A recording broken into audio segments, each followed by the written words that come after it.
3,15,194। Just একটু ভাবুন সংখ্যাটার কথা। 2023 সাল পর্যন্ত শুধুমাত্র একটা নির্দিষ্ট প্রতিষ্ঠান থেকে এই পরিমাণ মানুষ সরাসরি প্রশিক্ষণ পেয়েছেন। ভাবা যায়? এই বিশাল পরিসংখ্যানটাই আসলে বলে দেয় আমাদের গ্রামীণ উন্নয়নে এই ঐতিহাসিক প্রতিষ্ঠানটির ইম্প্যাক্ট ঠিক কতটা ব্যাপক আর বিস্তৃত। আজকের এই আয়োজনে আমরা এমন একটি প্রতিষ্ঠানের গল্প জানব যেটি 1959 সালে প্রতিষ্ঠিত হয়ে পুরো বিশ্বের গ্রামীণ উন্নয়নের ধারণাকেই রীতিমতো বদলে দিয়েছিল। হ্যাঁ, আমরা কথা বলছি বাংলাদেশ পল্লী উন্নয়ন একাডেমি বা বার্ড নিয়ে, আর তাদের সেই মাস্টারপিস কুমিল্লা মডেল নিয়ে। চলুন এই যুগান্তকারী উদ্ভাবনের পেছনের গল্পটা একটু ঘেঁটে দেখি। তো পুরো বিষয়টা ভালোভাবে বোঝার জন্য আমরা কয়েকটা ধাপে এগোব। এর ঐতিহাসিক ভিত্তি, সেই যুগান্তকারী উদ্ভাবন, তাদের মূল কিছু প্রোগ্রাম, ভেতরের প্রাতিষ্ঠানিক কাঠামো, বিশ্বজুড়ে এর স্বীকৃতি এবং সবশেষে স্মার্ট বাংলাদেশ বিনির্মাণে এর ভবিষ্যৎ ভূমিকা নিয়ে আমরা আলোচনা করব। প্রথমেই চলুন ফিরে যাই একেবারে শুরুর দিনগুলোতে। এর ঐতিহাসিক ভিত্তিটা আসলে কেমন ছিল? কুমিল্লা শহর থেকে জাস্ট 10 কিলোমিটার পশ্চিমে গেলেই চোখে পড়বে এই চমৎকার ইটের তোরণটি। 1959 সালের 27শে মে তৎকালীন V8 প্রজেক্টের আন্ডারে 156 একরের এক সুবিশাল জায়গা নিয়ে এই একাডেমির যাত্রা শুরু হয়। এর মূল টার্গেট কি ছিল জানেন? একেবারে গ্রাসরুট লেভেলের মানুষ আর মাঠ পর্যায়ের কর্মকর্তাদের সমস্যাগুলো খুব কাছ থেকে বোঝা এবং একদম প্র্যাকটিক্যাল কিছু সলিউশন বের করা। আর এই পুরো ভিশনটার পেছনে যিনি ছিলেন তিনি হলেন বিশ্বখ্যাত সমাজবিজ্ঞানী ডক্টর আখতার হামিদ খান। বার্ডের প্রতিষ্ঠাতা পরিচালক হিসেবে তিনি একটা ব্যাপার খুব ক্লিয়ারলি বুঝেছিলেন, ওপর থেকে কোনো পলিসি চাপিয়ে দিয়ে আসলে লাভ নেই। গ্রামীণ বাস্তবতার সাথে ম্যাচ করে এমন লোকাল মডেল ছাড়া টেকসই উন্নয়ন একদমই অসম্ভব। আর তাই একদল ডেডিকেটেড গবেষককে সাথে নিয়ে তিনি শুরু করলেন এক নিরন্তর পরীক্ষা নিরীক্ষা। আর এই পরীক্ষা নিরীক্ষারই সবচেয়ে বড় আর যুগান্তকারী আউটকাম ছিল সেই বিখ্যাত কুমিল্লা মডেল। এই মডেলটার সবচেয়ে ইন্টারেস্টিং পার্ট হল এর আন্তঃসংযুক্ত কাঠামো। ডক্টর খানের এই গ্রামীণ উন্নয়ন কৌশলগুলো কিন্তু কোনো আইসোলেটেড বা বিচ্ছিন্ন আইডিয়া ছিল না, বরং পুরো জিনিসটা একটা চেইন বা সমন্বিত ফ্রেমওয়ার্ক হিসেবে কাজ করত, যা এই ডায়াগ্রামটা দেখলে বেশ ভালোভাবেই বোঝা যায়। এই সাকসেসের পেছনে মূলত 7টা পিলার কাজ করেছে। সমবায়ের মাধ্যমে কৃষকদের এক করা, সাপ্তাহিক সঞ্চয়ের মাধ্যমে পুঁজি গঠন, আধুনিক সেচ আর কৃষি প্রযুক্তির প্রসার, এগুলো ছিল এর কোর পার্ট। শুধু তাই নয়, স্বাস্থ্য, শিক্ষা বা ভূমিহীনদের জন্য কাজের সুযোগ তৈরি, সব মিলিয়ে গ্রামীণ দারিদ্র্যের মতো একটা মাল্টি ডাইমেনশনাল প্রবলেম সলভ করতে এই মডেলটা আক্ষরিক অর্থেই একটা গেম চেঞ্জার ছিল। তো থিওরি তো হলো, এবার চলুন দেখি ফিল্ড লেভেলে এই মডেলের মূল কর্মসূচিগুলো ঠিক কিভাবে কাজ করেছিল। এখানকার এই অ্যাক্রোনিমগুলো দেখতে খুব সিম্পল মনে হলেও এগুলো এক একটা বিশাল বিপ্লবের নাম। যেমন ধরুন RWP বা পল্লী পূর্ত কাজ কর্মসূচি।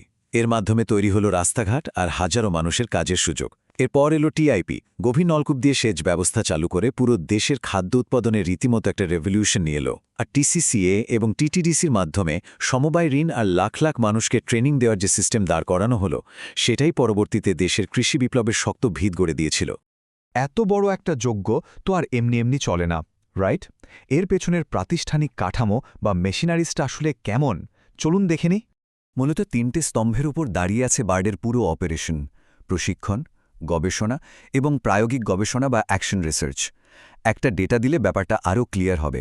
শুধু 2023 সালের অক্টোবর পর্যন্তই এদের রিসার্চ উইং প্রায় 74টি পল্লী উন্নয়ন সংক্রান্ত প্রায়োগিক গবেষণা কমপ্লিট করেছে। বুঝতেই পারছেন, এই কনস্ট্যান্ট রিসার্চই কিন্তু নতুন নতুন মডেল উদ্ভাবনের মূল জ্বালানি। প্রতিষ্ঠানটা আসলে কতটা বড় তার একটা রাফ আইডিয়া পাবেন এই তথ্যগুলো থেকে। স্থানীয় সরকার, পল্লী উন্নয়ন ও সমবায় মন্ত্রীর লিডারশিপে 21 সদস্যের একটা শক্ত বোর্ড পুরো জিনিসটা মনিটর করে। ভেতরে আছে 9টা আলাদা ডিপার্টমেন্ট আর কাজ করছেন 365 জন প্রচণ্ড ডেডিকেটেড কর্মী। আর হ্যাঁ, তাদের ডক্টর আখতার হামিদ খান লাইব্রেরিটার কথা না বললে নয়। দেশি বিদেশি মিলিয়ে প্রায় 70,000-এরও বেশি বইয়ের এক দুর্দান্ত কালেকশন আছে সেখানে। এবার চলুন দেশের গণ্ডি পেরিয়ে দেখি আন্তর্জাতিক অঙ্গনে বা বৈশ্বিক স্বীকৃতিতে বার্ডের পজিশনটা ঠিক কোথায়। সত্যি বলতে বার্ডের ইম্প্যাক্ট শুধু বাংলাদেশের ভেতরেই আটকে নেই। সিরডাপের লিঙ্ক ইনস্টিটিউট হিসেবে পুরো এশিয়া প্যাসিফিক অঞ্চলেই তারা গ্রামীণ উন্নয়ন গবেষণায় দারুণভাবে কোঅর্ডিনেট করছে। এর পাশাপাশি হার্ভার্ড ইউনিভার্সিটি, FAO বা UNDPর মতো গ্লোবাল জায়ান্টদের সাথেও তাদের বেশ স্ট্রং কোলাবোরেশন রয়েছে। আর কাজের এই গ্লোবাল ইম্প্যাক্টের স্বীকৃতিও কিন্তু তারা পেয়েছে হাতে নাতে। 1986 সালে অসামান্য অবদানের জন্য তারা অর্জন করে দেশের সর্বোচ্চ সম্মান স্বাধীনতা পদক। এরপর 2013 সালে উন্নয়ন মেলা পুরস্কার, আর একেবারে রিসেন্টলি 2022 সালে আজিজুল হক রুরাল ডেভেলপমেন্ট অ্যাওয়ার্ডও যুক্ত হয়েছে তাদের সাফল্যের মুকুটে। অতীতের এই গৌরবময় লিগেসি তো দেখলাম, কিন্তু ভবিষ্যতের কি হবে? স্মার্ট বাংলাদেশ বিনির্মাণে বার্ডের পরবর্তী পদক্ষেপগুলো আসলে কি? 1950-এর দশকে তৈরি হওয়া একটা প্রতিষ্ঠান 21 শতকের ডিজিটাল চ্যালেঞ্জগুলোকে কিভাবে ট্যাকল করছে সেটা বেশ ইন্টারেস্টিং। এখন তারা পুরোদমে ফোকাস করছে climate adaptation research, smart agriculture technology, গ্রামীণ তরুণদের ডিজিটাল লিটারেসি বাড়ানো এবং ই-কমার্সের মাধ্যমে কৃষিপণ্য বিক্রির মতো বিষয়গুলোতে। তার মানে হল, সময়ের সাথে পাল্লা দিয়ে ডিজিটাল দুনিয়ার ডিমান্ড অনুযায়ী তাদের ভিশনও কিন্তু কন্টিনিউয়াসলি আপডেট হচ্ছে। সবশেষে তাদের ক্যাম্পাসের কথা একটু বলতেই হয়। সবুজে ঘেরা 156 একরের এই শান্ত ক্যাম্পাসটা আক্ষরিক অর্থেই অপরূপ। প্রকৃতির এই নিবিড় সৌন্দর্যের মাঝেই চলছে তাদের কঠোর সব একাডেমিক কাজ।